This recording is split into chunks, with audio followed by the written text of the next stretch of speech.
Welcome in to the Eric Zane Show podcast Patreon bonus. A little late on the big fraud time. But here we sit. For once, I don't have something really burning on my brain. No, I take it back. There's a piece of video that I saw that I'm going to share with you that is, oh my God. I don't know if we can all agree on this, but I'm really starting to think that, like, rodeo should be, like, banned.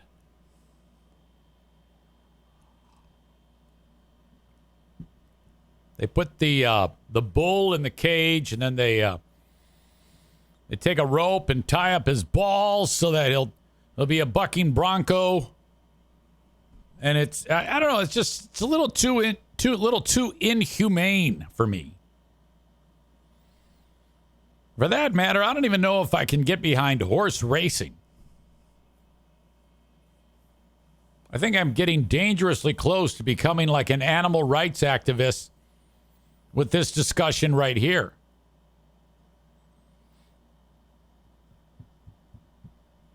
Patrick says ban rodeos because of the clowns. No, it's not what I said at all. Are you even listening?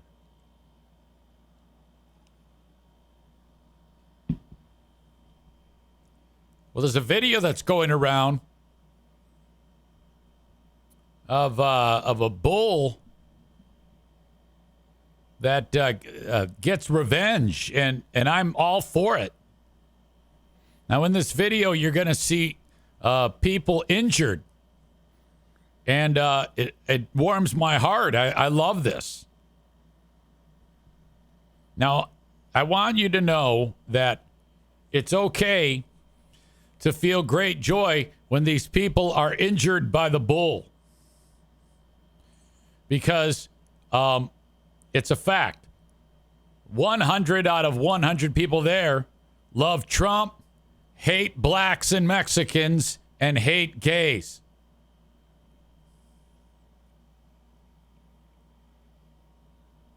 I think if you were to ask everyone there, it's all fucked up. Nick in the arena says the professional bull riders treats their bulls very well. Oh, wait a minute. By well, do you mean they travel from town to town in small enclosures and then have fucking hillbillies get on their backs with their balls tied up? Oh, yeah. I mean, if I'm a bull, I would much rather be doing that than, like, lazily fucking around in a field.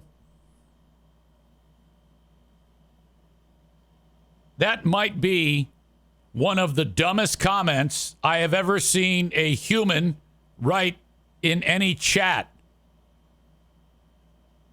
The bulls in the bull riding team are, hey, they got it made. If you could ask those bulls, they would answer that they would rather be being transported from town to town in cages and getting their balls tied up. You dumbass.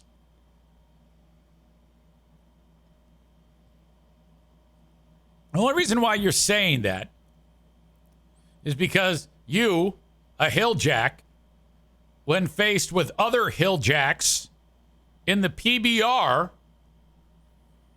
and then some supreme hilljack from wherever Arkansas approached you, who happened to be working at the arena, and said, these bulls are treated very well. And you went, sounds good to me.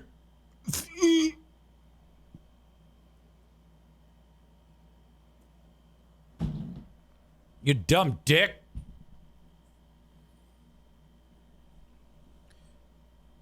Anyway, as I was saying,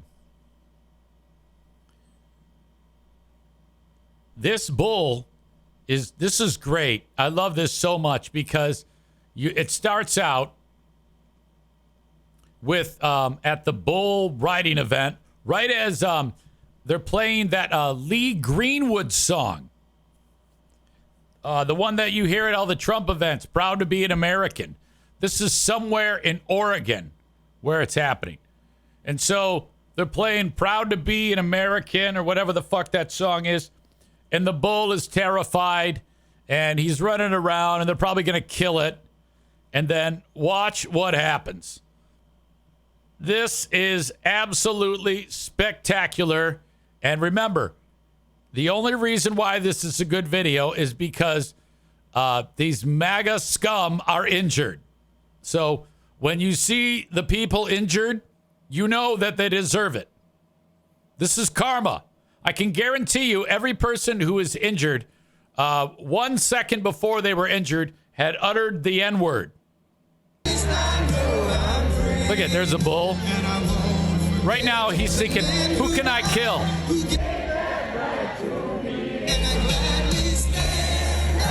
I like how they're like potting the music down so that all the hill jacks can sing it while the bull is plotting who to kill first.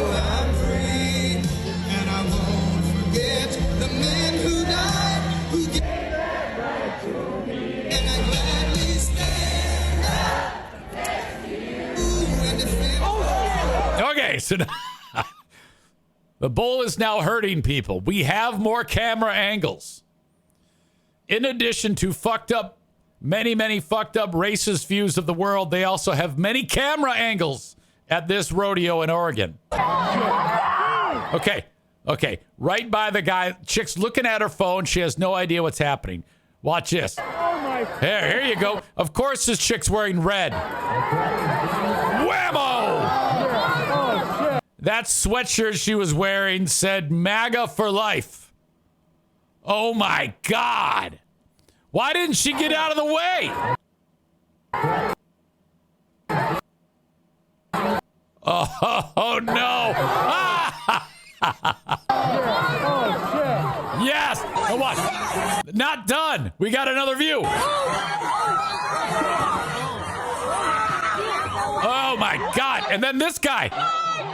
He gets run over too. More people run over. Not enough. Yes. The bull wins. I'm so happy that the bull won for a change. Oh my God.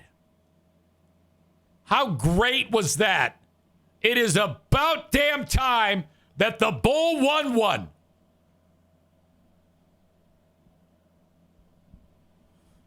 Oh. Chris says, headline could be local dirt people treat bull poorly. F around and find out. I might have to steal that one. It's about time we brought back the local dirt people into a headline. Moneyline Monday. It was Moneyline Monday when Huge talked about EZ's dirt people headline. Moneyline Monday. That looked like it was it's full of people, and it looked like it was going to tip over, and everybody rushed to help balance it. I like how he's all serious about it, and then you actually hear him start cracking up. Right when he realizes he's about to read the headline after Moneyline Monday. I was reading from the Eric Zane Show podcast, and they had the video.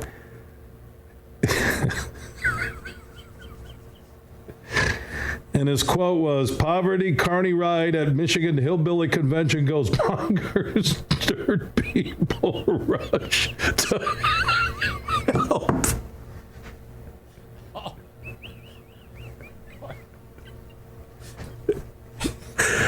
Oh, Zane.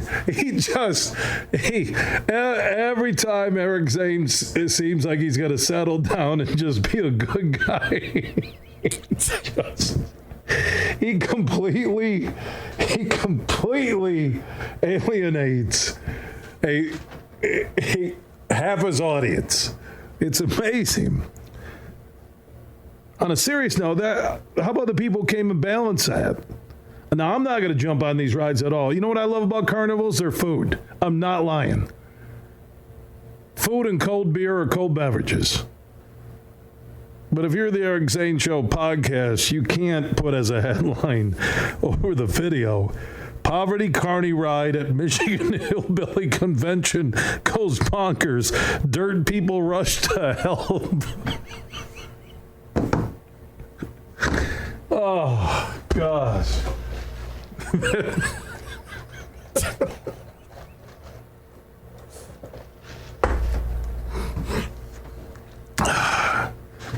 I'm not going to stereotype carnies. Okay, I'm not going to do that.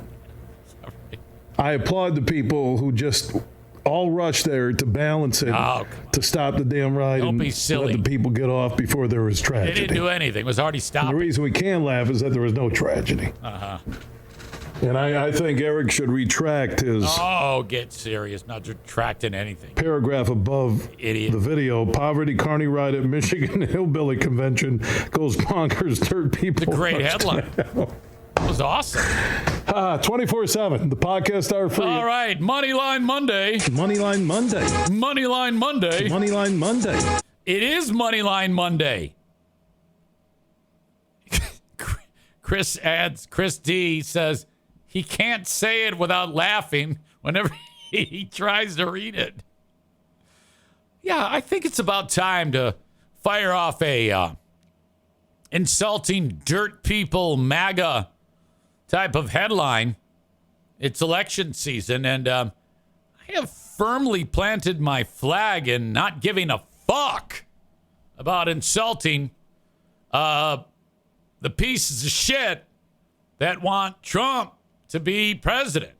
So, yeah, I've got my sights set on that. Coming up later on. Do you guys remember when Nick said that the professional bull riders treat their bulls very well?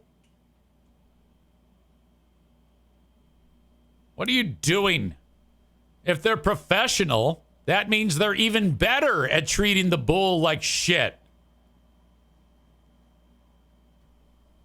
Come on, man. You can say what you want.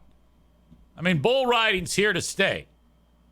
But you can't tell me that the bull is like, oh, man, I was doing okay with my bull family roaming around the pasture. But, boy, I have really stepped it up. And I am really, really so much more better off now that I am in this pen that's 3 inches larger than I am as I travel from Hilljack Town to Hilljack Town to be ridden on with a rope around my balls. Okay?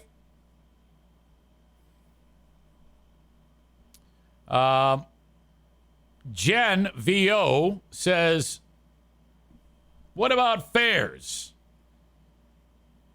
Carriage horses.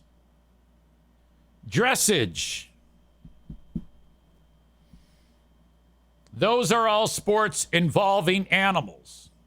Well, I don't know. I mean, if I am, I can't recall ever being on a horse-drawn carriage that the guy wearing the top hat taking me around Manhattan said, hang on, I've got to tighten the rope around the horse's balls.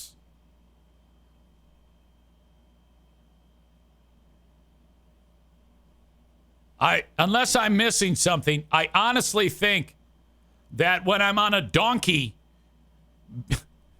being led down the side of the Grand Canyon,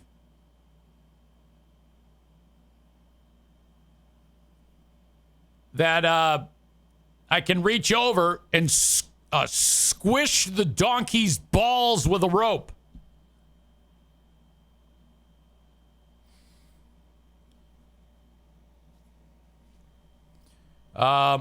Chris says, isn't Jen the one who used to do the opening audio? I don't know.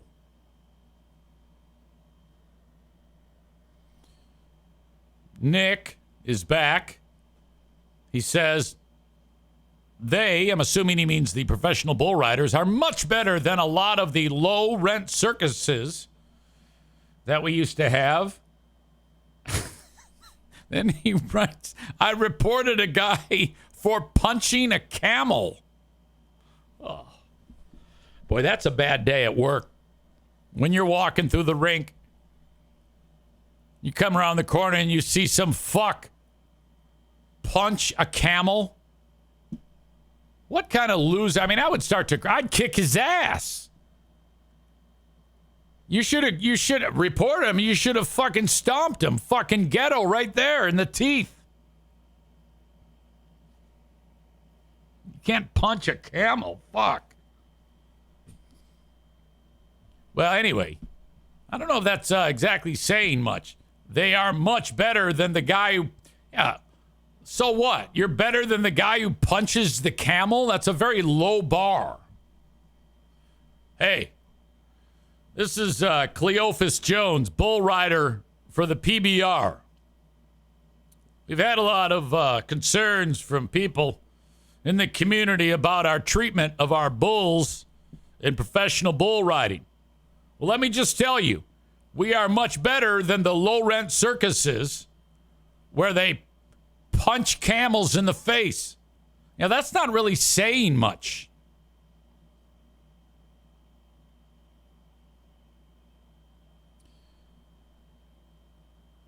Jen is not the one who used to do voiceovers. There was a woman who did voiceover work, but I don't know who the person was. I haven't had any contact since 5.5 years ago. That was when I used to like the audience would like record these fucking intros, and if you hear them once, that's really all you need to do. I have a totally different mindset about intros when it comes to a podcast. There is quite literally no point in having a long, drawn-out intro to a podcast. Just play the goddamn music and start talking. I talked about this with Ben. That's why whenever I take the audio podcast from a live stream, it's 1/2 second of music before I start talking. Because everybody's just going to listen. They're going to bounce past that every fucking time.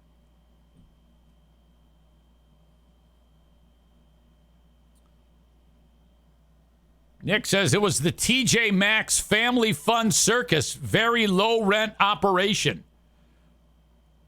Brought to you by TJ Maxx.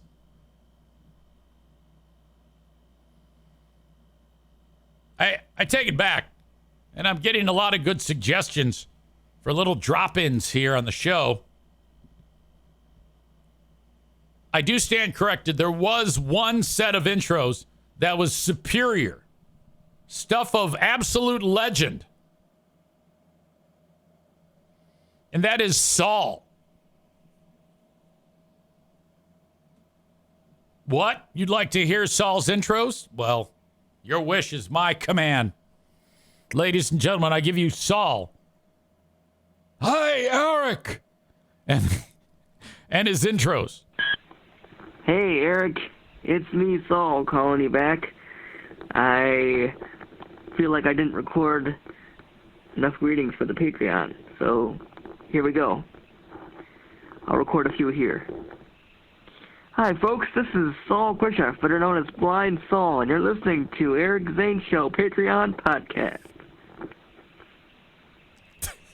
Can't get enough of Eric Zane? Well, here's the Patreon podcast. This is Blind Saul. Thanks for listening. Very nice, Saul. Hi, folks. This is Blind Saul, and you're listening to the Eric Zane Show Patreon podcast. Chris writes his many varied intros. Congratulations. You've gotten behind the paywall. You can hear something going on in the background. I think he was pounding his pud. This is the Eric Zane Show podcast. Right there. You hear that? I think that was dick meat grinding on the phone. Howdy, folks. This is Saul Grisham, and you're listening to the Eric Zane Show Patreon bonus podcast. Right there. Want even I'm more? telling you, that is audible dick meat. You know that on like a phone, you got those holes on the old school landline? I think he's using his dick meat and the part you talk into like a cheese grater. Again, so you didn't get on the free podcast? Well, you've come to the right place. This is Blind Saul, and you're listening to the Eric Zane Show Patreon podcast. Hope these work. Bye. Oh, they work.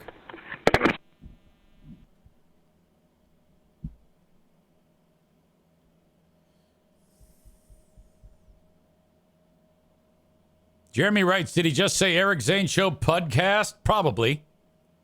I don't know if Jeremy's heard these before. You know, this is kind of like a new conversion for him. I don't even know if he knows who Blind Saul is. You know, for a long period of time, he was busy jerking off free beer and hot wings. We had to convert him, one of those to one at a time is how we do it. What? You said you want more, Saul? Breaking news! Hi, Eric. It's me, Saul. Hey, Eric! And I'm recording more greetings for you. Hi, folks. This is Saul Quisha, better known as Blind Saul, and you're listening to the Eric Zane Show podcast. Hi, folks. This is Blind Saul, and you're listening to Mr. 10, Eric Zane, on the Eric Zane Show podcast. Jen is making the suggestion that he may have wrapped the cord around his junk. Jeremy says, I've never heard this before in my life. Those were certainly something. Good morning. Blind Saul here. This is the Eric Zane Show podcast, where he talks about news, nonsense, and life's adventures. Congratulations. You've made it behind the paywall. Congratulations. This is the Eric Like it's some treasure map. Zane Show Patreon podcast. Hi, folks. This is Blind Saul, and you're listening to Are You Smarter Than a Former Drug Dealer Trivia with my friend, Throat/Dale. Good luck. Good luck. Bye. Bye. Bye. Your old pal EZ is on the radio right now. I think. Hang on a second.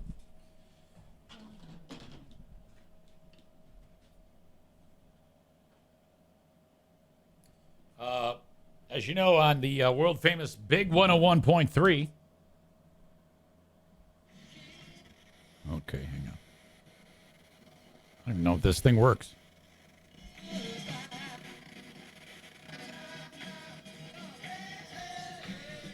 Goodbye, na, na, na, na, na, na, na, na, na, na.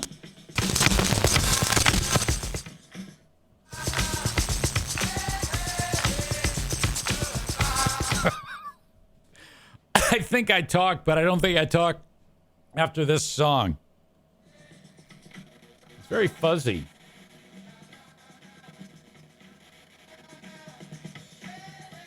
All right. Chris says, how come he never joins the Ben and Eric show? His joke segment was the best. Oh, I agree. I don't know. I don't even know if he is on Patreon anymore. Unless if someone announces their departure, I do not look. I do not check. I have no idea.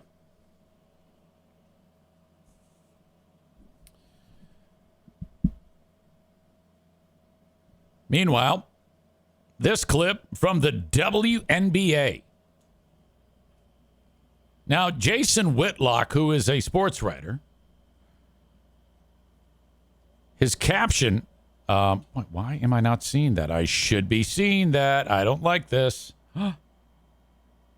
Okay, something's weird. Okay, now I'm going to get pissed off. I'm not really. No, I absolutely had this video, and now I don't. Okay, wait. What is up? What is happening? That shouldn't be.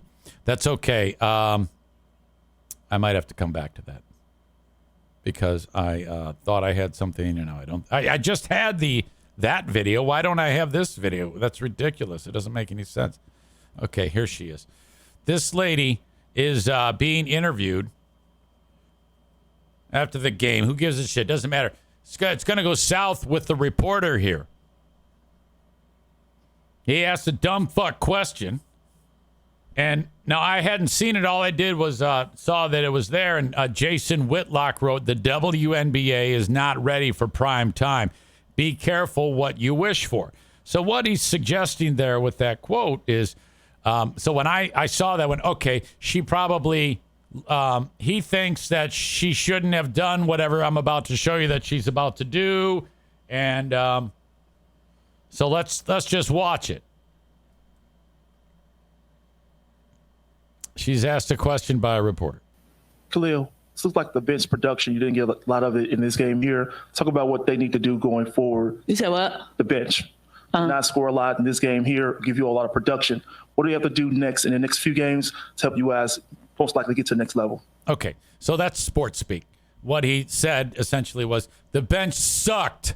What do they got to do to improve? Now, the first thing I thought, without even seeing any of this, was I don't understand what type of answer you're looking for. And the first thing I thought was exactly what she said as an answer. Basically, this is a stupid, fucking horrible question. And I hate it when people do it. Your team played like shit. What do you got to do to not play like shit? Okay? What does the bench have to do? Yes. What did you... I was saying that the bench didn't give a lot of production today in this game here. What do they got to do to help you all out as what they did in the previous game? What they got to do? What did they do last game? That's a real question? You for real? No, what I'm asking is just really trying to get an idea of what they need to do. So what the bench do the last game? They actually played well. They played well. So what they do this game? Today they didn't do well this game. Okay, so what they got to do? Score, right? Yep. I bet. Now, Jason Whitlock says, that's a bad thing? I'm like, excuse me? I love that chick. I'm aroused at whoever this chick is. I don't know who the fuck she is, but I love her. Okay, so what they got to do? Score, right? Yep. I bet. That's it, right? Yep. That's a dumbass question. That's a dumbass question. She leaves. So, okay. I guess from my standpoint, I mean, 9 times out of, well, whenever you see an athlete who's asked something like that, you never know how they're going to respond. And I don't want to be like Freebeer with all this fucking pandering to women, but I think that it's because he does do that. Who gives a fuck if she was short with a reporter? Who isn't short with reporters when they ask dumb fuck questions? And would you call out LeBron James when he's... No, you wouldn't. You'd give him a fucking pass. So fuck off. This looks like the bench production. You didn't get the bench. The next few games to help. I like how she tries to think it through and then realizes, you know what? Fuck this shit. What you have to do? Yes.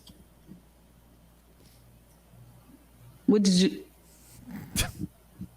I was saying that the bench didn't give a lot of production today in this game here. What do they got to do to help you all out as what they did in the previous game? What they got to do? What they do last game? That's a real question? You for real? No, what I'm asking is just really trying to Are you for real? No. get an idea of what they need to do. So what the bench do the last game? They actually played well. They played well. So what they do this game? Today they didn't do well this game. Okay, so what they got to do? Score, right? Yep. I bet. You know, I love that. Swinging for the fences. That's it, right? Yep. That's a dumbass question. So Jason Whitlock says, oh, yeah. They're not ready for prime time. Be careful what you wish for. You get these mouthy broads in here. Oh, my God. That's fantastic.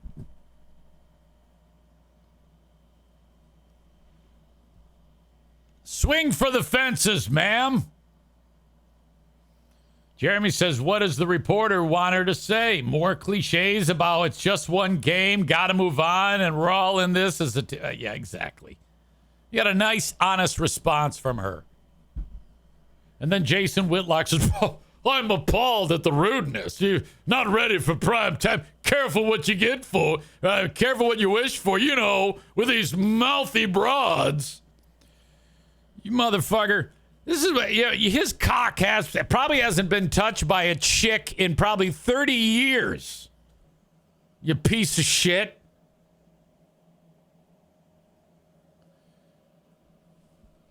My God. That is just stupid.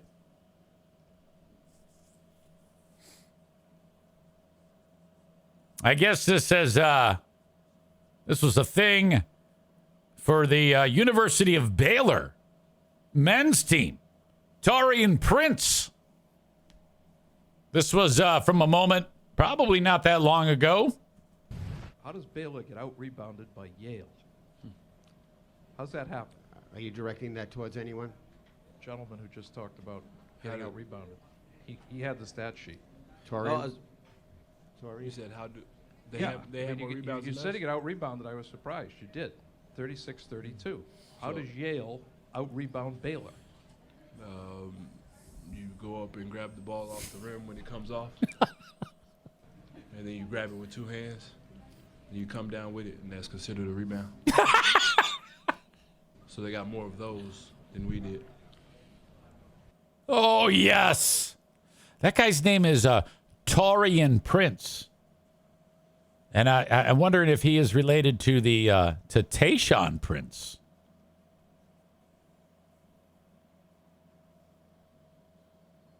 That was great. We need more of that. Big fan of that chick, whoever she is. All right. Ladies and gentlemen, guess what? Once again, you've hit it out of the park. You are an amazing audience. Remember, it is a Moneyline Monday today. Hold on a second. Wait a minute.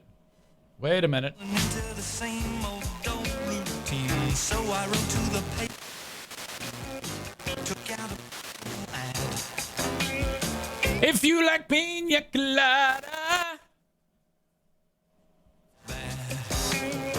Yes, I like pina colada.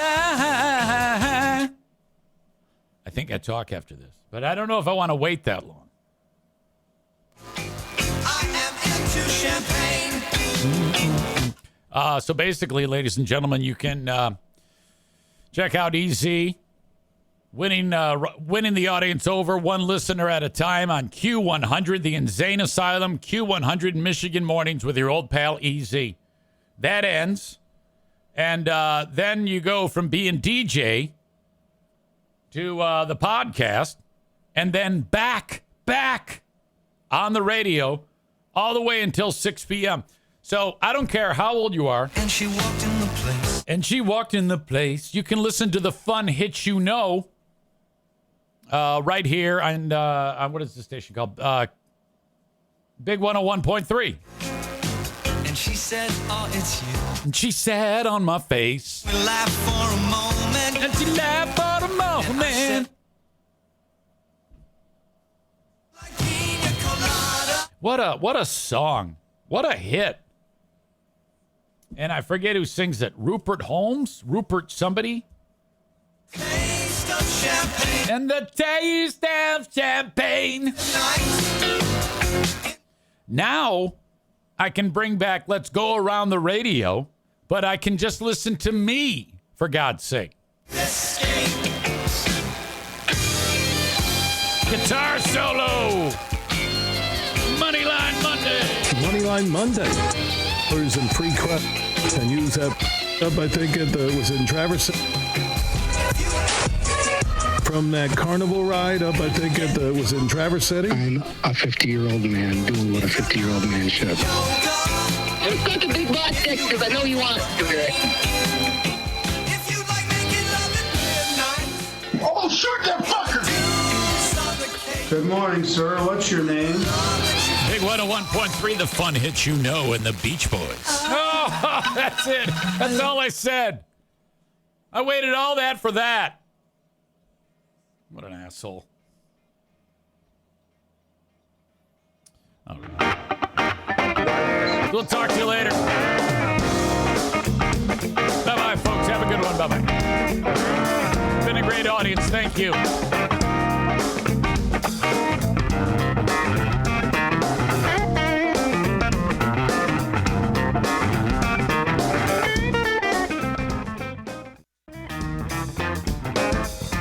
Hello to you all.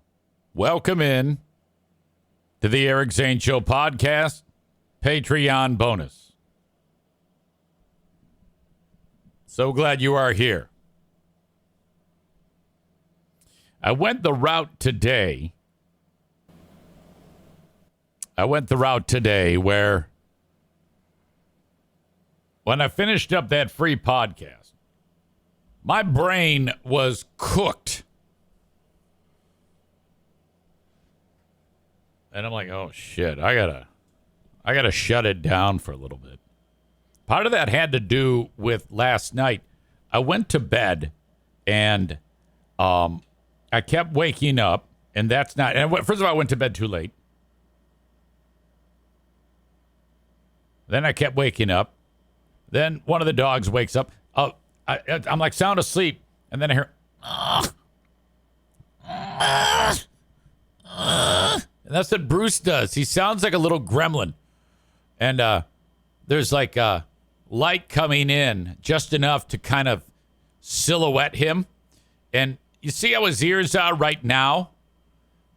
That's the way they were when he was in a seated position. Frenchie ears straight up, you know?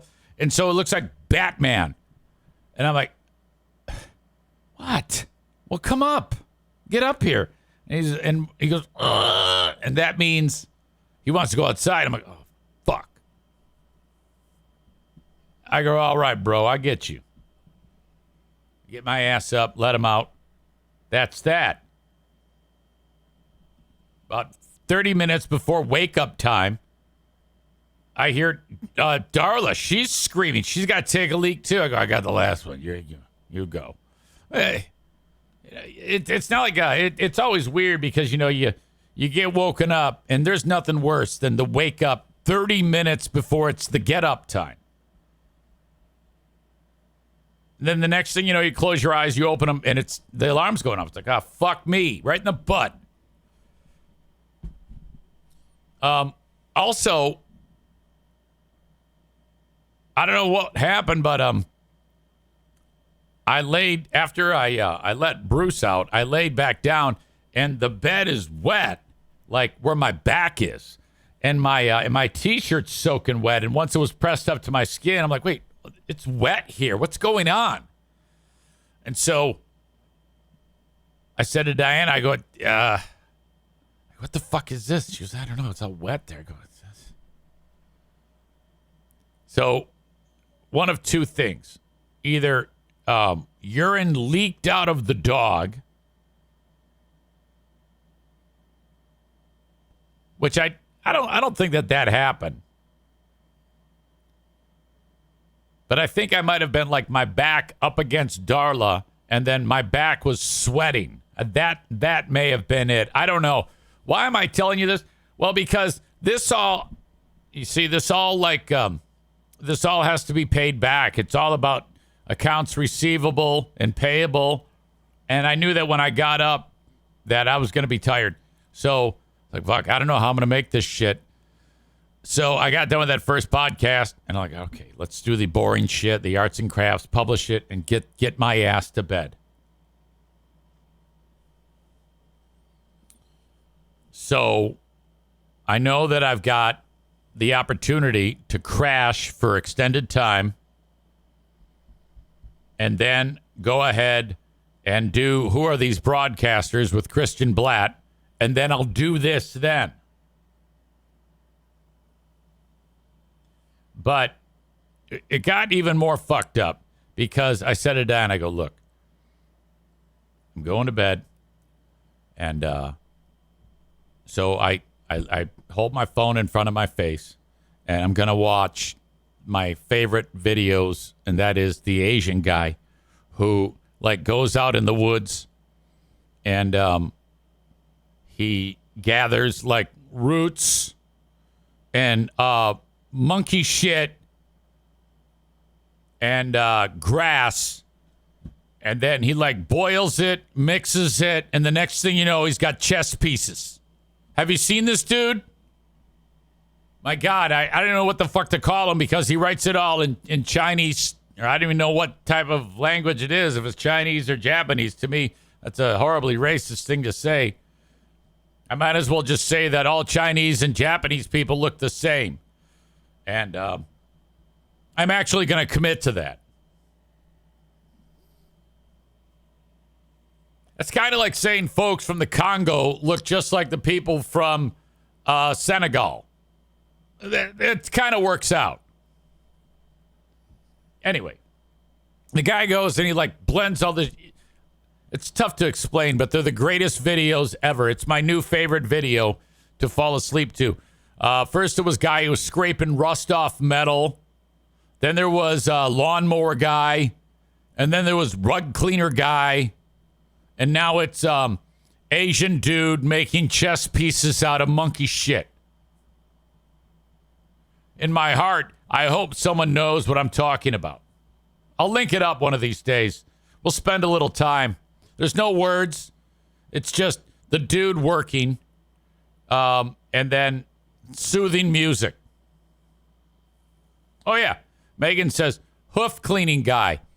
Yeah, hoof cleaning guy is good, too, but those don't put me to sleep. They just make me go, yeah, oh, my God, get that hoof juice out of there.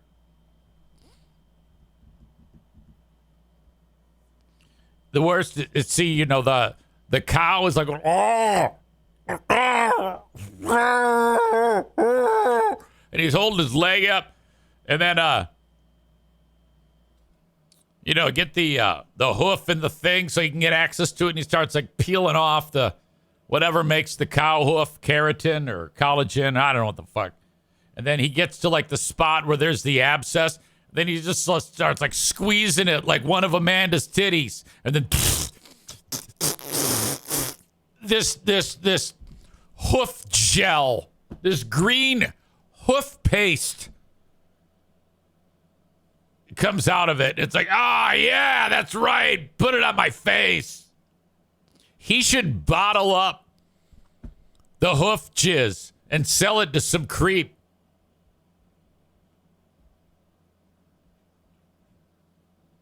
Jeremy says, I love Nate the hoof guy. Megan says it's the best. I wonder if it stinks. It has to, right?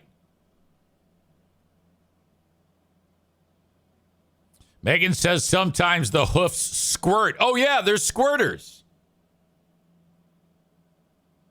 Amy adds, question for EZ. When you nap, do you full on get into jammies and under the covers? Or do you just plop on the bed haphazardly? Oh, yeah. I take off my pants, and so it's T-shirt, underwear, and today it was socks.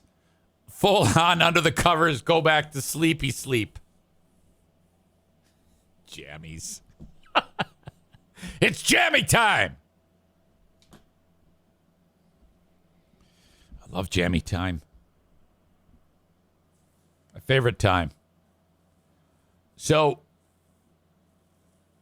let's see. Nick says, oh, it stinks. Every part of farm work stinks. Like Jeremy says, like human cyst juice mixed with cow shit.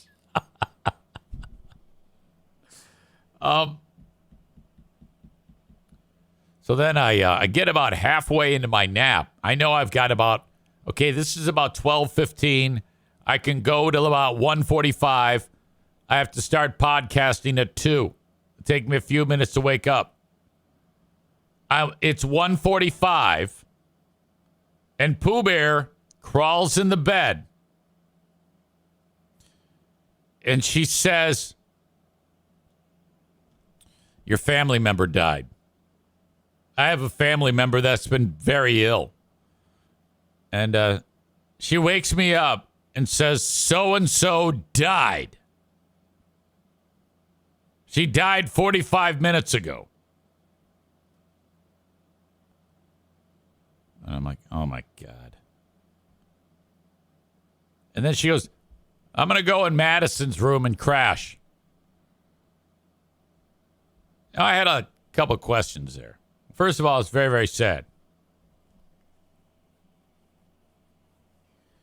Second of all, why the fuck didn't you wait until I got up?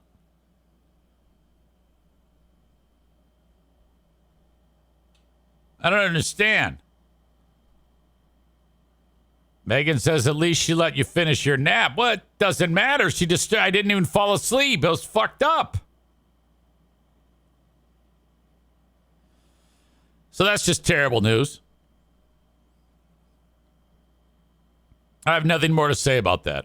This family member is intensely private. Megan says, I felt so bad when the cows get rocks stuck in their hoofs. Nick adds, I watched another farmhand squeeze an abscess and he forgot to keep his mouth closed. Insta barf. So it just abscess fruit jizzed right into his mouth. That is horrible. When you think about it, the fact that a living thing, thank you, Jen, I appreciate that. Condolences.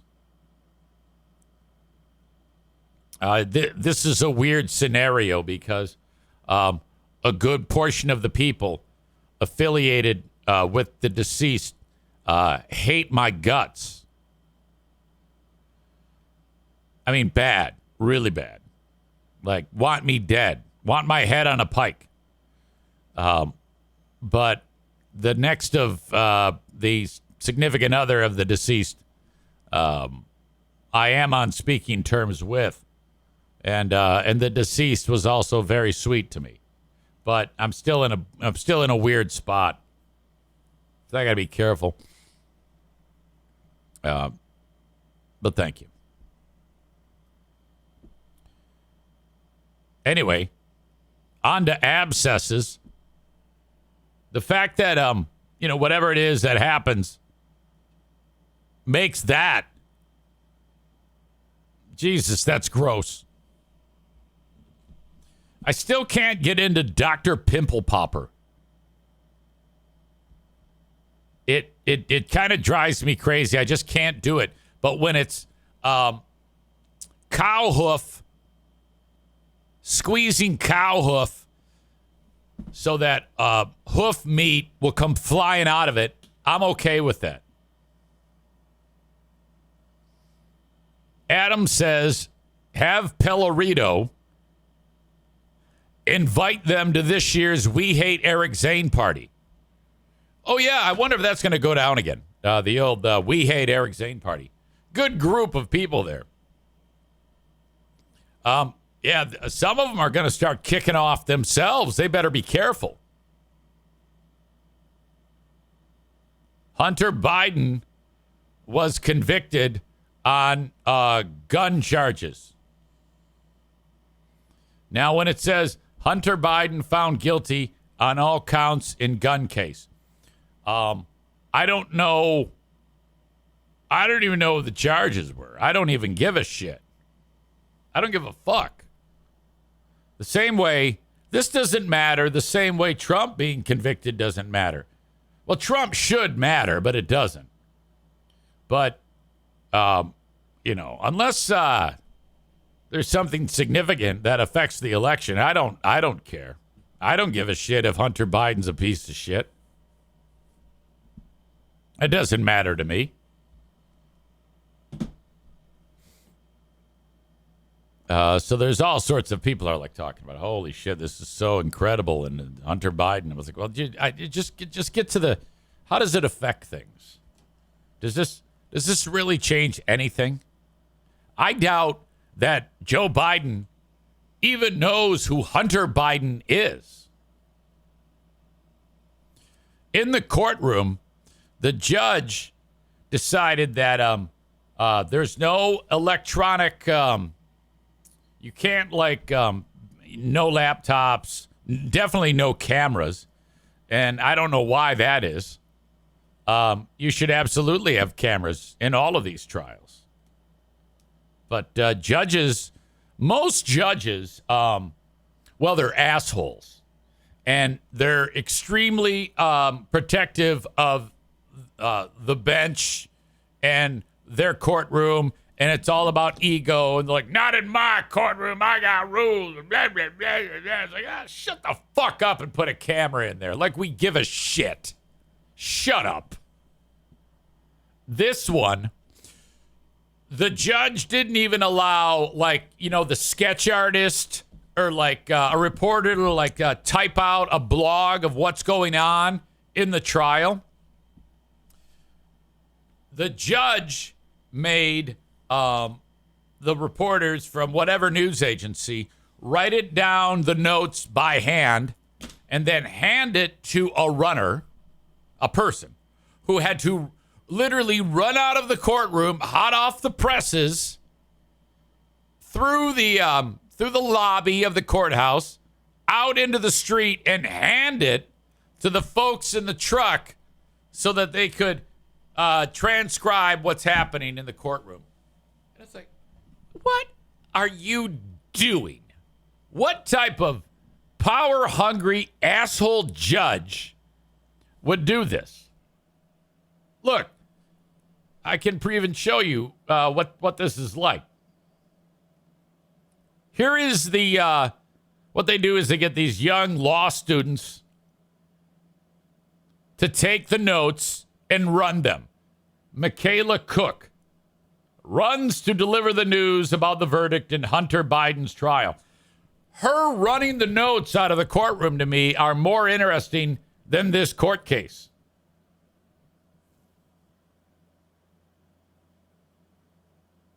How dumb is this? By the way, Hunter Biden is, he's kind of a loser. And despite, I think he's a junkie, isn't he? Isn't he? He looks really good for a junkie. I think he's done a lot of fucking hard drugs in his life.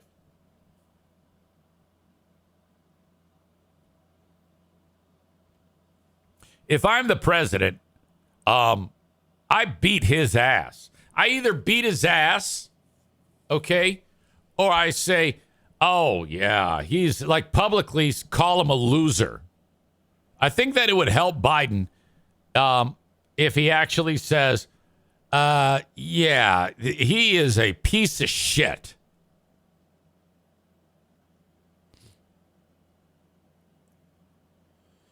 Jen knows more about this than I do.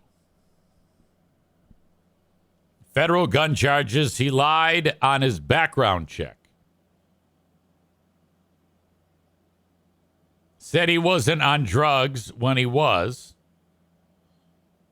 No cameras, he just fought it. We just fought it in New York.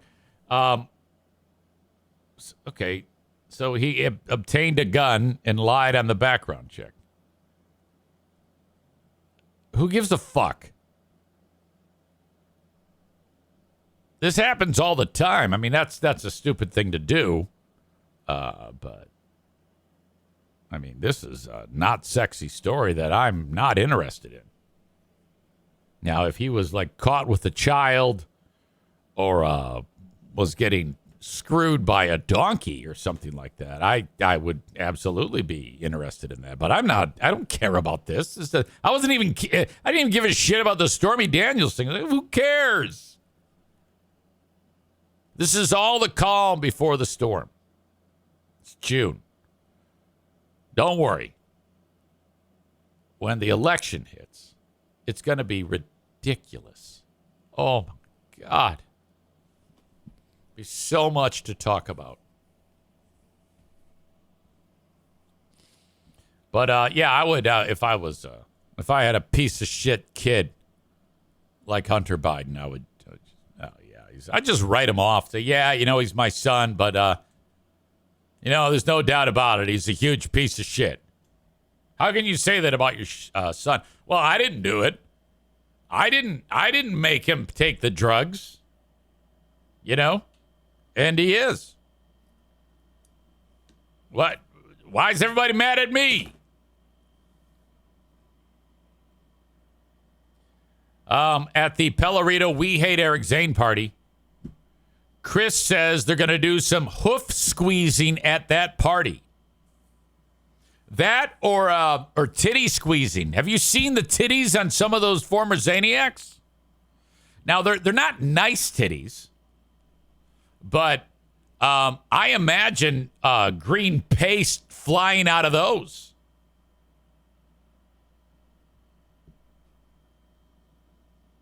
All right. Is there anything else?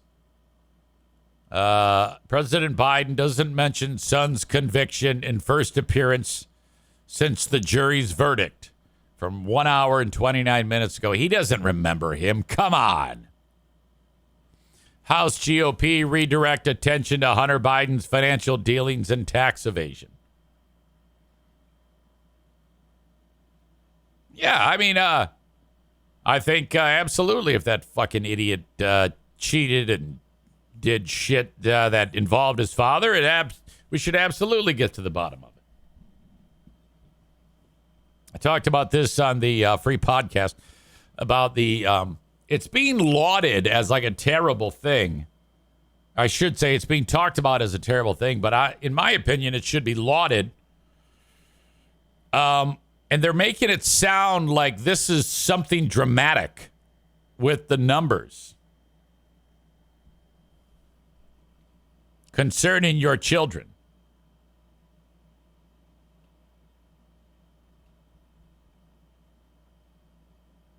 There's my problem again. I just clicked on the damn thing and it doesn't seem to be there anymore. What am I doing? What is going on here?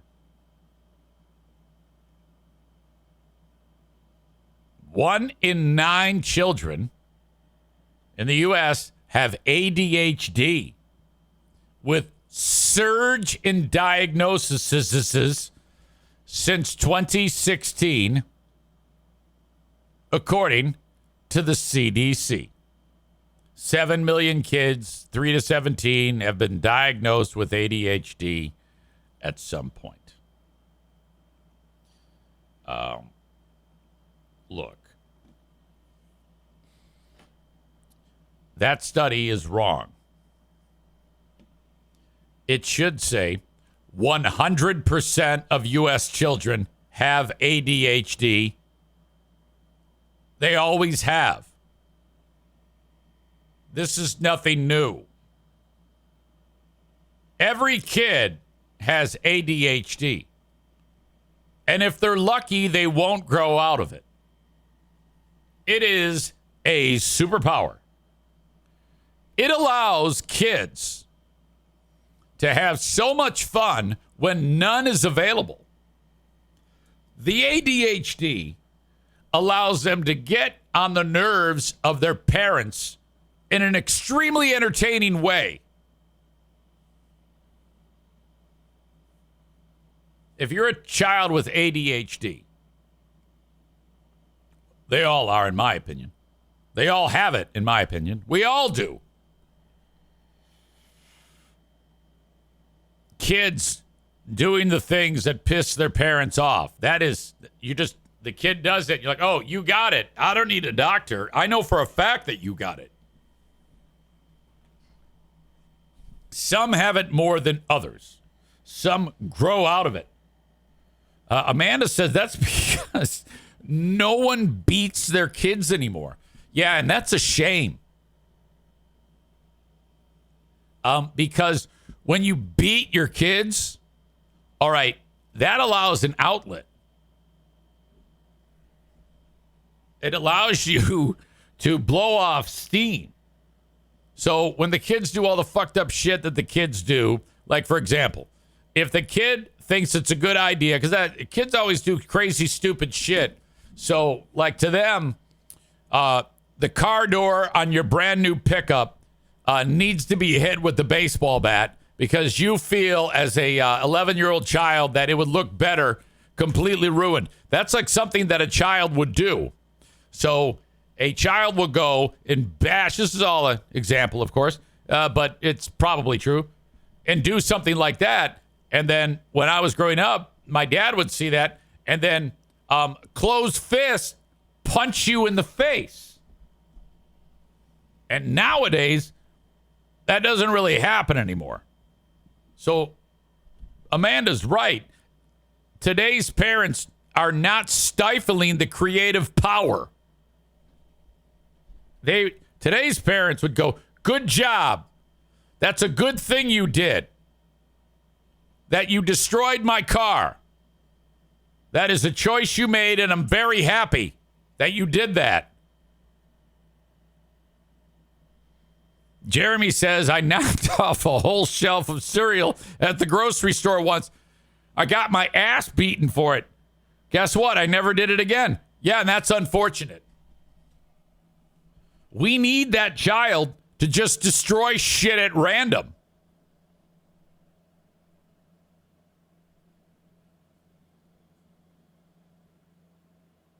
Megan says that's why people need to get legitimate diagnosis instead of taking a BuzzFeed quiz and taking that as the gospel.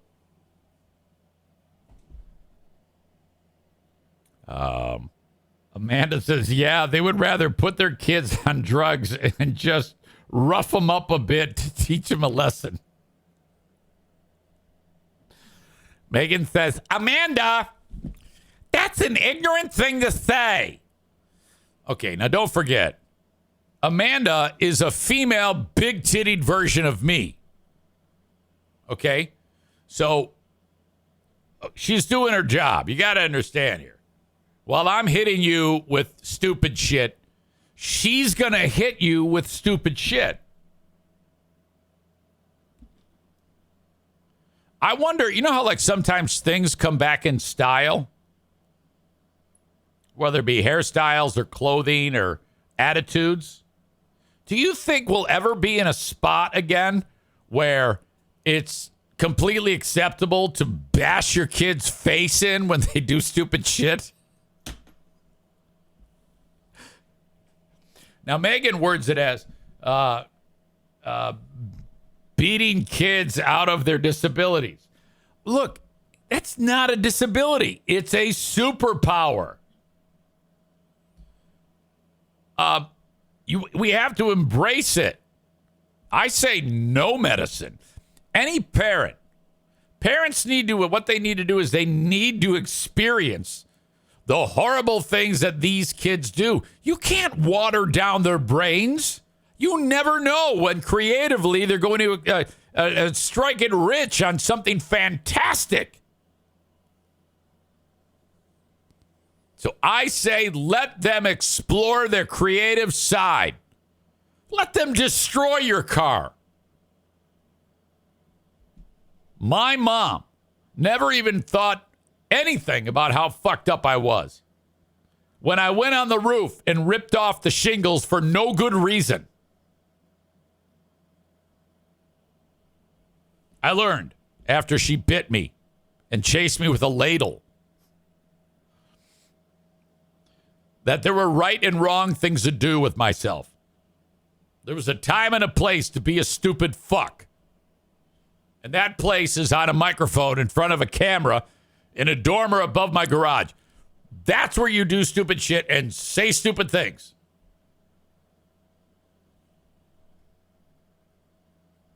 All right. So when they say 1 in 9, I think that's very low.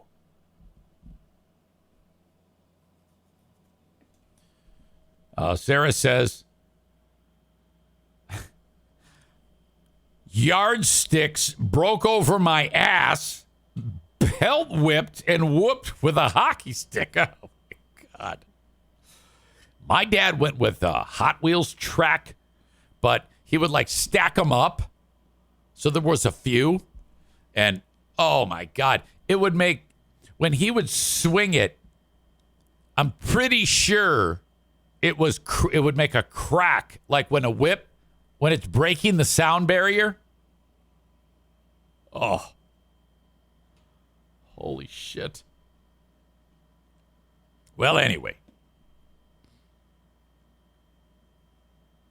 So with this surge, you know, parents are focused with what to do with their kids. It says a child with ADHD may often daydream. Yes. Check. I do that now. Forget or lose things every minute of every day. Check. Talk too much. Oh, my God. Yes. Squirm or fidget, of course. Have difficulty getting along with others. come on now. Have trouble taking turns. I don't know about that. Well, I don't even have any friends, so whatever. And making careless mistakes. So, I mean, honestly, if you have a child that doesn't do any of that stuff, I'm worried about that kid. There is no one test that can diagnose ADHD. Parents who are concerned their child has it should first speak to a healthcare provider to discuss this. Okay. To me, the worst part about that diagnosis, well, I don't know if they do it differently for kids, but for adults, you have to sit through this fucking boring-ass test, and you're like, oh, shit. After about 1 hour, I'm like, okay, I don't want to do this anymore. This is just so bad. I mean, that in itself is, my attention was lacking. I'm like, I don't even want to be here. All right. While lack of access may be a reason for some children not receiving treatment, then it talks about medication shortages. I don't know. Every kid's different. There is no one size fits all. You know, and I don't want to act like I've got some type of treatment or anything like that. But I think that if anything, I would take that kid who's the hyper fucker, and you got to put some skates on him, really. You put some skates on him, or some football equipment, or throw him a soccer ball, any type of contact sport, even basketball. These are all contact sports that just burns the energy. You exhaust that fucker. That is the only way to keep your car from getting smashed. My God. So to me, that is an inaccurate study. More stories about beatings from the audience. Chris, we had a wooden paddle, and it said Board of Education on it. My dad broke it on my brother's ass.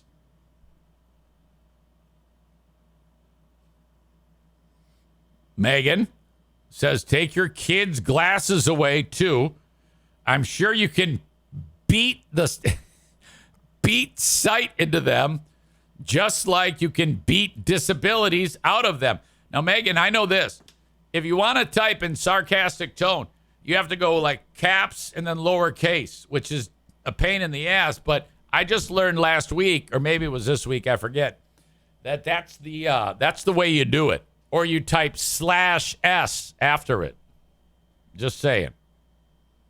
I don't want your words to be taken out of context.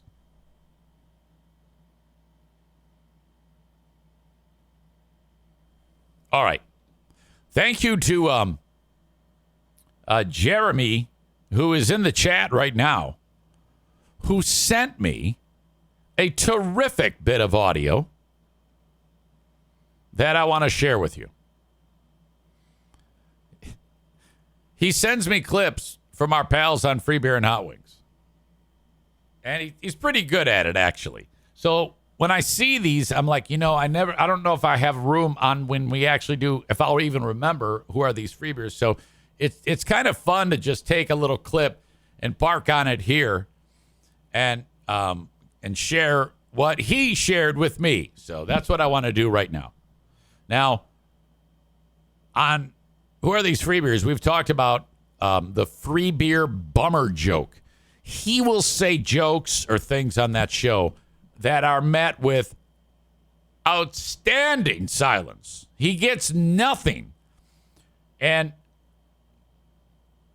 when I hear those, like, we got to highlight that. It's like he's not even in the room when he cracks a joke. And that apparently has rubbed off to Show Ditz Maitlyn.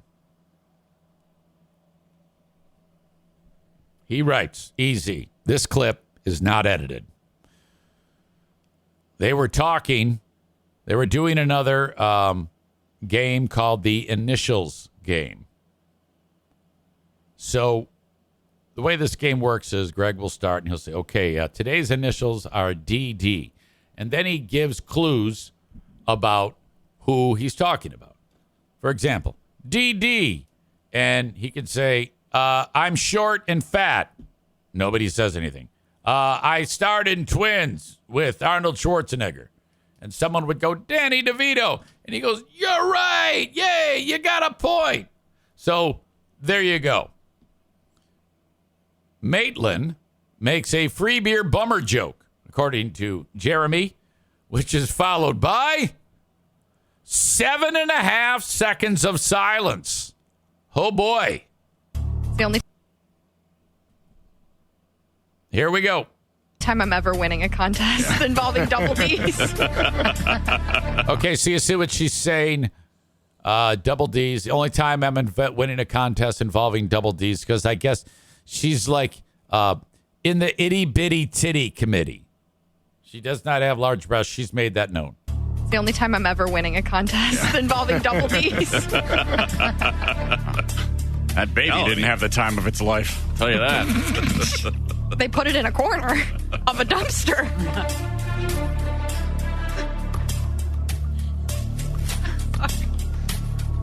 Double D. It's the only time I'm ever winning Okay. She did okay with the first one. a contest involving double D's. All right. It's playful, fun. But I'm not sure where she was going after that. Okay, so they got the laugh. That baby didn't have the time of its life. I'll tell you Hot Wings tags it. That baby didn't have the time of its life. that. They put it in a corner of a They put it in a corner. She's saying corner of a dumpster. They put it in a corner of a dumpster. They put it in a corner of a dumpster. Okay, she barely gets out of the line because she's cracking up. And it's fucking stupid. It doesn't, no one even laughs. Put it in a corner of a dumpster.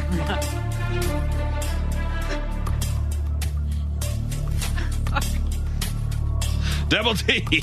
What the fuck is going on there? Jesus fucking fuck me right in the ass. Jeremy says the joke was good. Then they tagged it, then tagged it again. The answer was Dirty Dancing. Nobody puts baby in a corner. That wasn't in there. So, yeah, I'm not sure what she was shooting for there. But I know that it didn't really go over too well. That was rough. Chris says, I heard this. I love that you guys still listen to the show. You are an extra set of ears that make my life so much easier. I'm so glad that you do that. Oh, my God. Was there an off-mic F-bomb in that silence? Free beer creepy laughing about Maitlyn boobies. I don't know. I didn't hear it. All right, I got to be somewhere.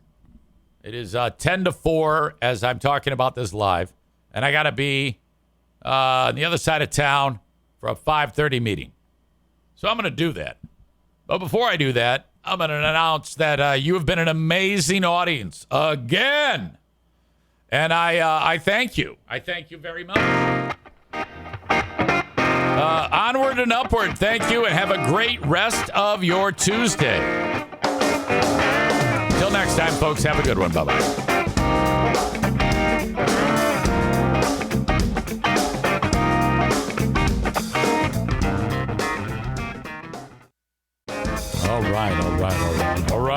All right. Hello. Oh, my gosh. Hello to all of you. There's a couple of bulldogs looking at you, smiling and happy. I was going to start this show about 10 minutes ago, but Darla started screaming at me like Walter. What? I'd already let her out twice. She didn't go to the bathroom. She just lays down in the grass. It's a nice, warm day out, by the way. Bring her back up here. She starts wailing again. And I go, oh, fuck. It's 4:30. That's dangerously close to dinner time.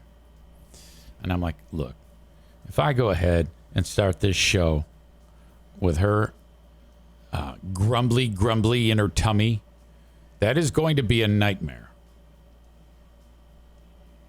There's no turning back if she starts to feel like hungry. Still, there's like 2-3 hours of this day that are unaccounted for. Again, I was circling the drain at the end of that podcast. Like, God damn it, I'm fucking tired. Shit, I got to get to bed earlier. Well, I'll just, just get a few winky winks. No biggie. Just, 10 minutes. And then I'm nude. No, I take it back. Take off my pants. I'm in my undies and my t-shirt. Socks off. Under the covers. Bruce and I put the other two down. I didn't want to get disturbed, so I put O'Neill and Darla downstairs in their kennels. And Bruce and I just cashed out. Gone. Wake up. I'm like, oh shit, it's like 3. And I go, okay, let's get going. Let's wake up. And then I laid there. That was about 3. For about 40 minutes, like looking over things to talk about on this show. Amy writes, jammies with your eye mask on, LOL.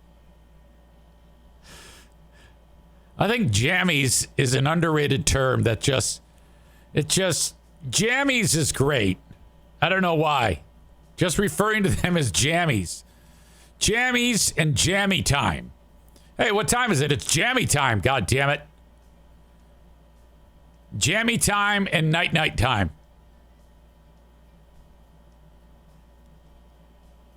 What time is it? It's night time. I find that as the older I get, the more that Pooh Bear and I talk like little children. Come on, let's go. It's jammy time. Time for nights. I honestly love going to bed. It's like my favorite thing. There's nothing better than going to bed on Friday at like 8. That's like 3 hours before it gets dark here.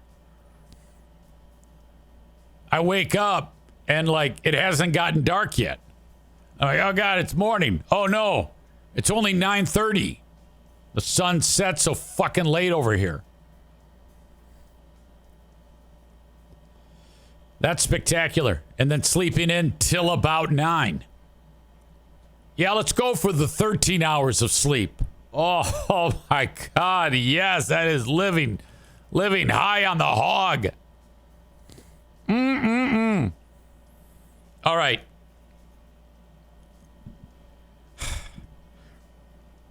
I am going through an issue right now with the radio station.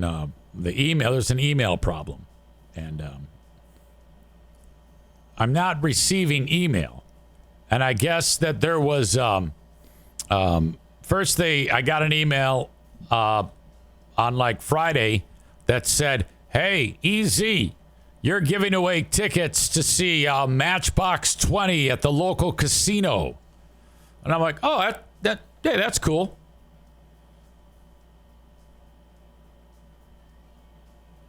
And then I guess at that point, my email broke and I didn't know that. Nobody knew it.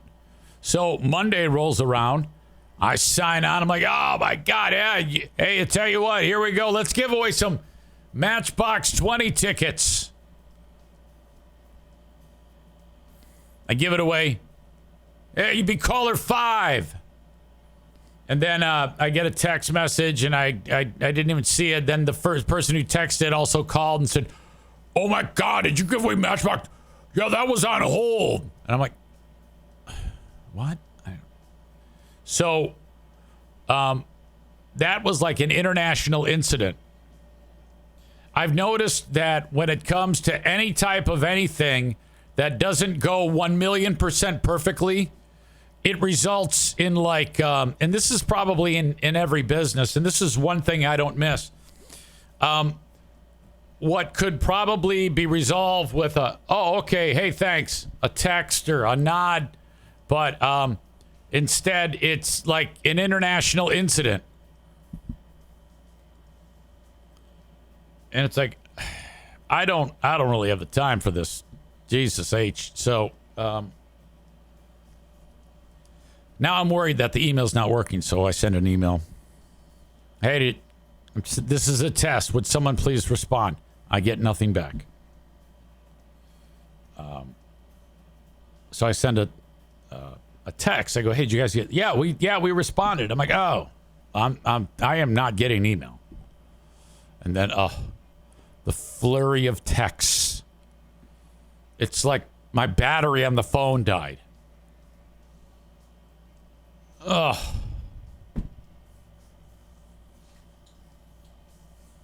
All right, we're going to mobilize the entire air staff, and we got to have a conference call, and then we're going to call Microsoft, and then we're going to call the servers, and we have to do it as a group. And I'm like, fuck. Oh. Chris says you should try and rope Ben in for the giveaways. He always hated that on BBL. LOL. There was one a few weeks ago on Lost Scene recordings where you could hear. What the fuck is going on over here? And then it's covered up. You could hear the shit. What is the word? The last word is covered. There's a heart icon here that covers up the goddamn chat, and it pisses me off so bad every time. Someone else send a message. Type something so that Chris's scrolls up so I can read that final fucking word. Whatever. Never mind. Okay, so there's a story that is, oh, here it is. You could hear the sigh. Yeah, Ben always gave me a hard time about having to pick up the phone and, like, do his job. It was always, he would always, this was Ben. Ben, when I would say, hey, yeah, Ben, even before he was like, when he was hired as a producer, when Ben was hired as a producer,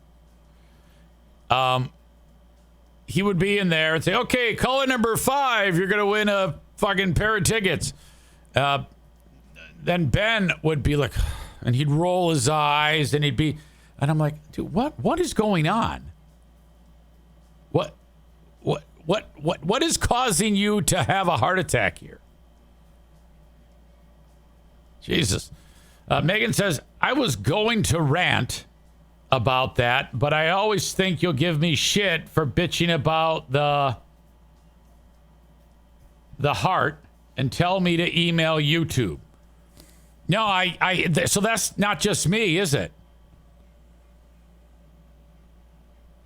Yeah, I don't know why they do that.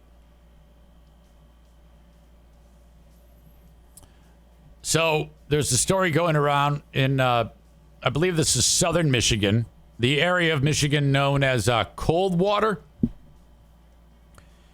And Grandma and Grandpa are running down the road. They're walking hand in hand down the road. And there's a truck that's driving down the road. And the guy, at the last second, swerves and hits them. And it was like drives across the road and smashes into them. Somehow they managed to survive.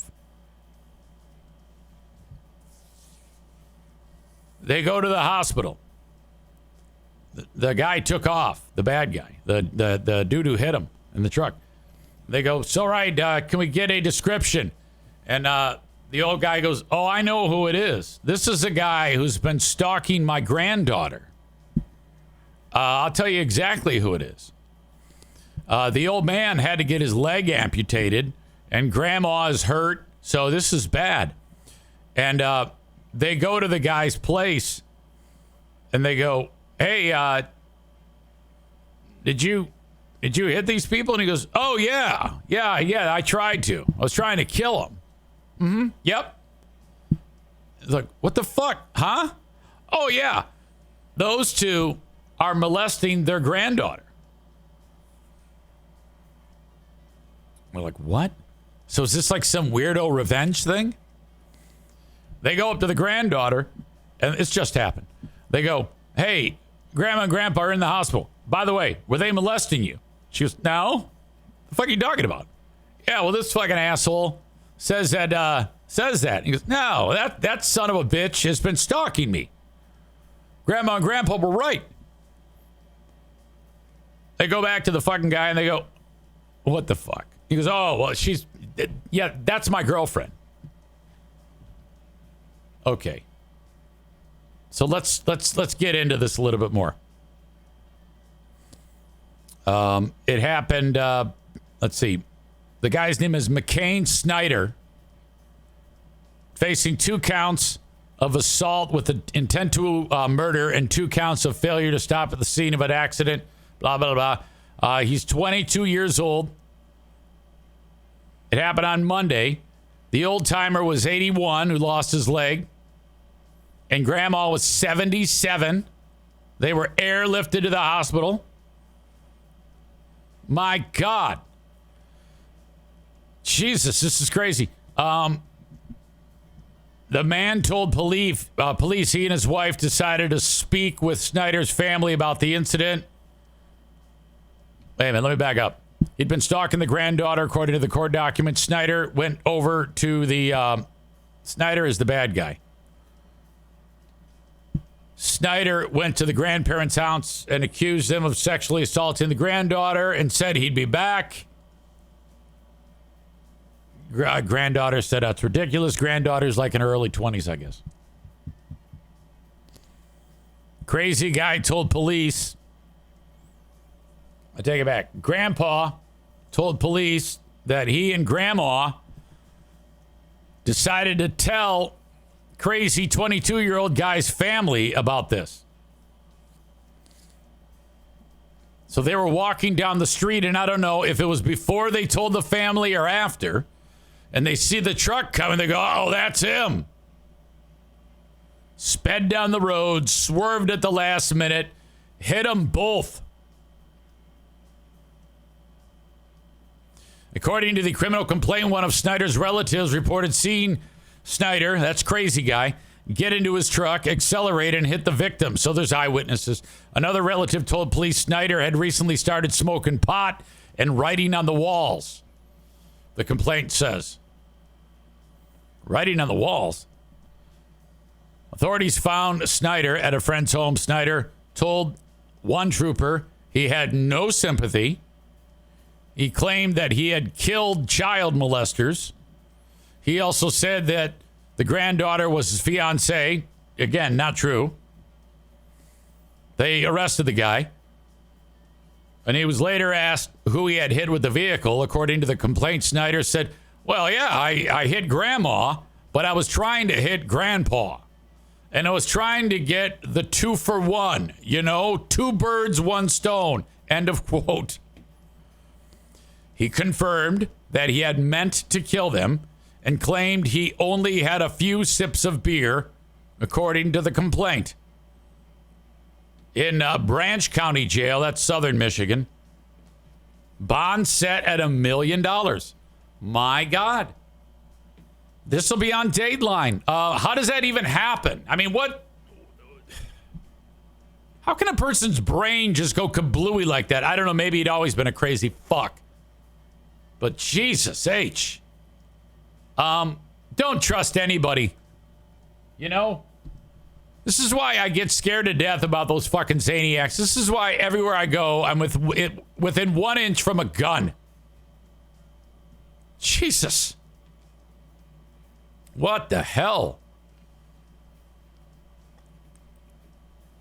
That is unbelievable.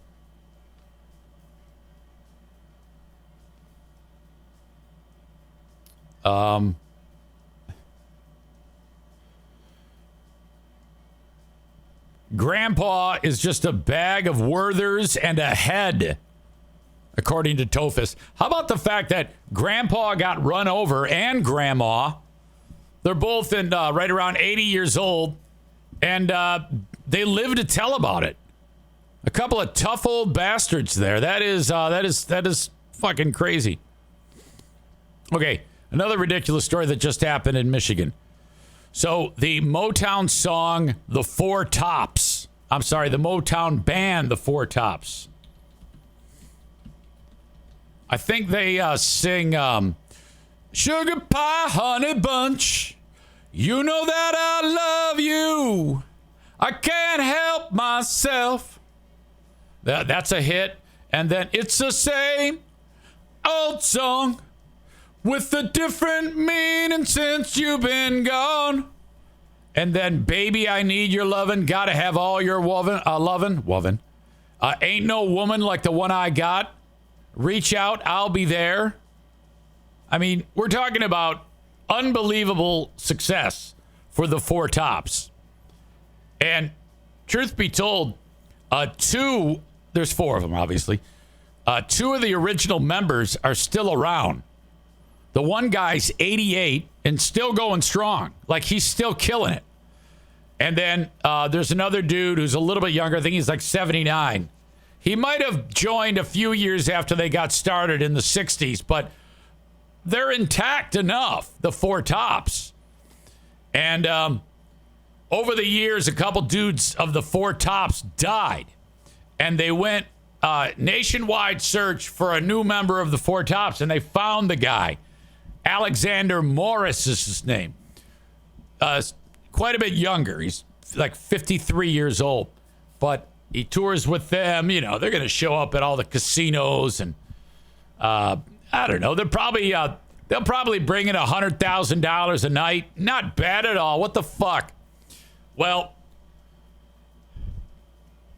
Alexander Morris wasn't feeling good. And I forgot what part of Michigan he lives in. Somewhere in my old stomping grounds. Yeah, this actually happened in the city of Warren. Macomb Oakland Hospital in Warren is where this all went down. I know exactly where that is. It used to be known as South Macomb Hospital. You didn't want to wind up there. This is right in the city of Warren. We're going to tear it up 8 till 10 p.m. Well, Morris is not feeling good. All right? He had some difficulty breathing. He's having some pain in his chest. And he goes into the hospital. And he's in the emergency room. And like triage, okay, they're starting to monitor him. They're starting to check him out, you know. This guy's not feeling good. And they go, okay, so Mr. Morris, what do you do? And he goes, I sing. I'm a singer. Oh, okay. Is that you sing in like groups? He goes, yes, I am. I'm the lead singer of the Four Tops. And they go, okay, all right. And then one of them walks out. And Morris is sitting there. And there's another nurse there who, the one who walked out is like getting the nurse's attention. And Morris can see that she's communicating with the guy who just walked out. And she kind of like looks a little funky, and she gets up and walks away. And so now he's alone. And then a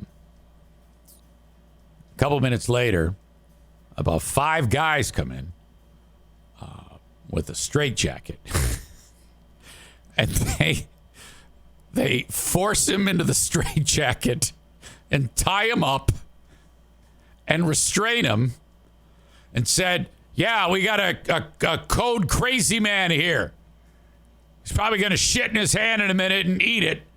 We got to lock him up and put him in a padded room. And the motherfucker's saying he's lead singer of the Four Tops. Holy shit. It was restrained. And Now he's suing the hospital. Because after they're like, he's like, no, I really am. I can, same old song with the different meaning since you've been, let me out, motherfucker. Wow.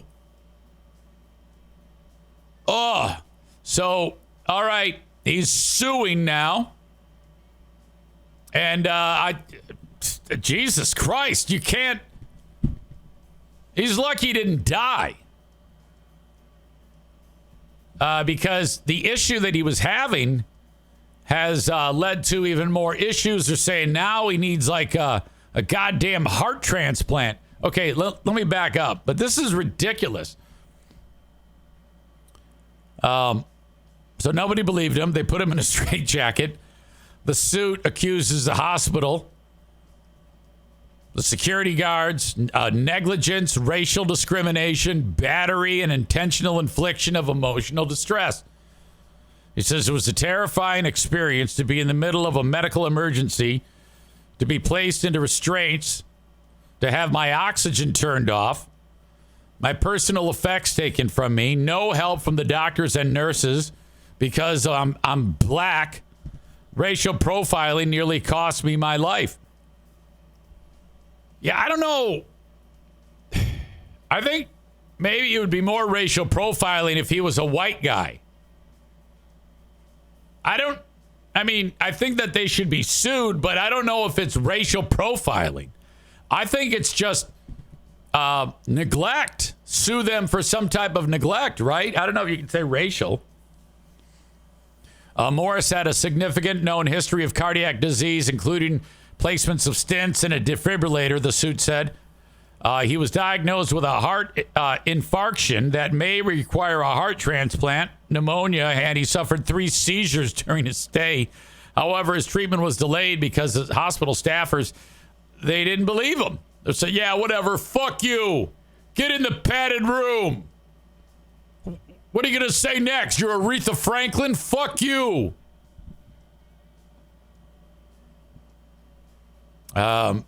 Lawsuit says he was racially profiled, wrongfully assumed he was mentally ill when he revealed his identity as a celebrity figure. I don't know why they didn't believe him. I mean, what's... You'd think, I mean, here you are in the... this is where Motown was born. Maybe it was the age thing. Maybe because he wasn't like as old as the other guys. But, I mean, that's ridiculous to think about. At least run out the ground ball. I mean, how long would it take for him to say, okay, I am, because I looked it up, Alexander Morris, and you look it up, and sure as shit, he's there. He's performs with him. It's very simple to find out who he is. He's had a career, an entire music career in Michigan. This motherfucker. Holy shit. He was told he'd get a psychological evaluation because they didn't believe he was a singer. Hospital staff members decided to remove Morris from oxygen. That's what I'm saying. They're lucky he didn't die. The suit says that the security guard was instructed to ensure Morris was placed in the straitjacket and to take all the shit from him. Morris asked whether he could prove his identity by showing his ID card, and the white male security guard ordered him to sit his black ass down. Okay, well, if that's... All right, if he said, hey, sit your black ass down. If a white guy tells a black guy to sit his black ass down in City of Warren, I mean, that... Okay. Got to be tough to outrun that one. Despite that comment, none of the nursing staffers intervened to stop this racial discrimination. All right, racial discrimination, yes. But I don't think you can say profiling. Profiling is when I if I am here in Hudsonville and there's a black guy who's walking down the street and when that actually happens in real life and then I actually do call the cops, that's when I'm racial profile. I just did it the other day. I'm totally kidding. I didn't call, but I did think it. No, I'm teasing. Black people don't come here. The suit says that Morris was ignored when he told staff members he was struggling to breathe and requested the oxygen back. It also alleges he was ignored when he asked for the restraint device to be removed. Oh, they're fucked. He was told he was not free to leave. My God. Morris's wife went to the nursing station to collect his belongings and saw what was happening. She informed one of the security officers that he was a member of the Four Tops. The nurse went to Morris's side and he asked to show the nurse a video of him performing at the Grammys. He's like, get in my fucking phone. Look at my name, you dumb white bitch. It was then that the nurse realized, remember when I said, look at the phone? Nobody did that? Well, they did that finally. And they went, oh no, it is him. When the doctor returned, he said, based on your Grammy performance, the psychological evaluation has been canceled. They removed the straitjacket, and Morris was placed back on oxygen. Whoopsie daisy. After being restrained for an hour and a half. Okay. This gets better. They offered him a $25 gift card to Meijer. Look, I got to show you that it says that. I'm not making it up. He was offered a $25 gift card to Meijer as an apology, which he refused. What the fuck? They're so fucked up there. I'm surprised they didn't say, quick, go get him a bucket of KFC. The ordeal delayed Morris's treatment despite his severe condition and caused him severe mental and psychological suffering, the suit says. Now, here's where I'm like, what the fuck are you doing? He is suing. Now, he's rolling in dough. This guy has so much money, it's unbelievable. He's a millionaire many times over. He is seeking, now I would say, like $100 million, right? He's suing for $75,000 in damages at a jury trial.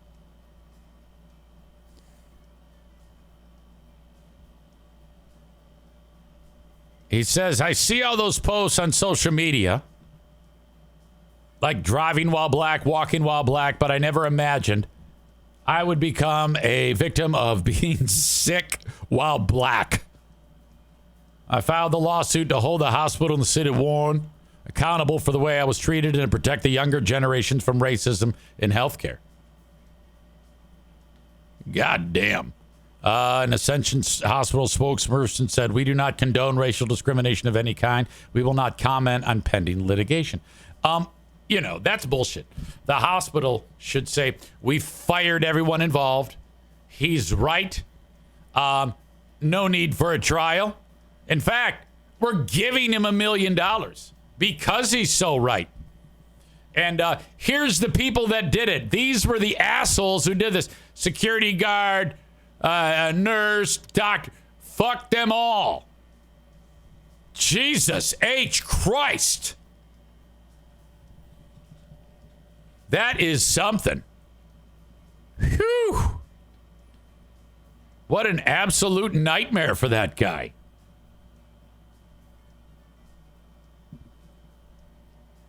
It says he doesn't care about the money. He wants to drag them through the mud with the jury trial. Yeah, I mean, it's already great that it's being talked about publicly. Patrick says Patrick's trying to score points and get on my good side after his bullshit hot take about pageants earlier today. He says, I heard this story. It's kind of fucked up. I think they thought he was insane. You think? Tophus says it's borderline kidnapping. for $25 gift card. You can't even buy roast beef with that. How did that start? My God, what a brutal, brutal story. But I'm here for it. I'm kind of glad that it happened because we can talk about it. It's a fantastic story. And you know where it happened.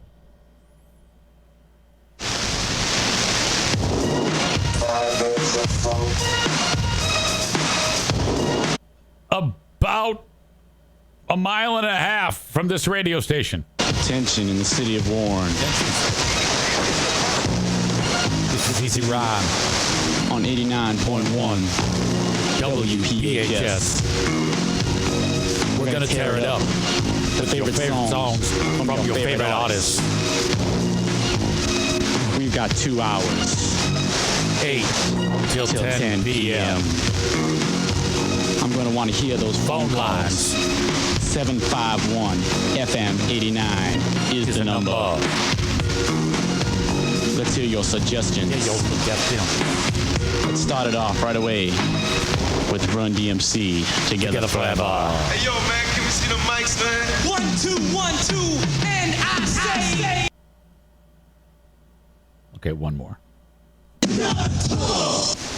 That was LL Cool J on 89.1 WPHS. It's 20 past the hour of 8 in the city of Warren. I want to see those phone lines. You remember the 4 tops. You got to be put in a straitjacket with this one. Up at 751 FM 89. You ask for Easy Rhyme, you talk to the main man, DJ Jazzy Jeff and the Fresh Prince right here on 89.1 WPHS. Okay, so when those words were spoken in the city of Warren, I'm the same age as the guy from the last story. He was probably living somewhere in Michigan at age 16, thinking to himself, man, it's tough being black.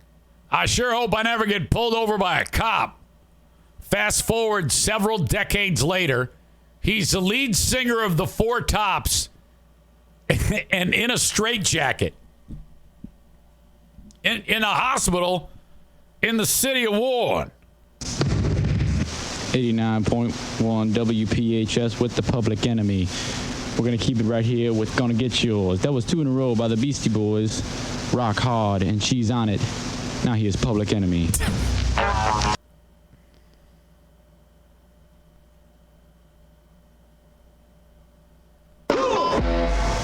89.1 WPHS.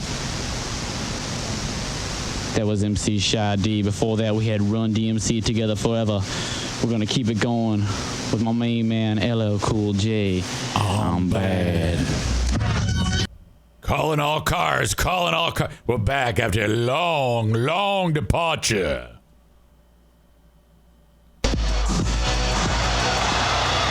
Two Live Crew on 89.1 WPHS, your one and only rap station in the city of Warren. We're back after a long, long departure, 3.5 months to be exact. We're going to keep it going with Heavy D and the boys. Ridiculous. No matter how many times we hear that. So fucked up. I will say, though, I had a very, okay, I sound like a kid, but I sound the same now. Like, I can talk like that now. Like, if I speak along with it, you can't tell which one of me is old Eric. And I don't know why, but I like that. That actually makes me feel like I'm not aging, just in some weird, fucked up way. Rest in peace to your ears there. Sorry. Okay. I hope you enjoyed the afternoon drive edition of the Patreon bonus podcast. Oh, no. Man said, it's a good thing your daughter thought you were hot then. Oh, yeah, that's right. I forgot I told that story. they found like an old picture of me. Not an ounce of fat on me. And Jackie's like, oh my God. I'm like, what? What's going on? Dad. Oh man. And I'm like, Jesus Christ, stop it. What are you doing? And she like took pictures of it and like sent it to all of her girlfriends. I'm like, oh Jesus Christ, stop doing that. What are you doing? Jimmy writes, time for bed, easy. You're right, God damn it. All right. That's going to do it for me. Have a good one, folks. Talk to you next time.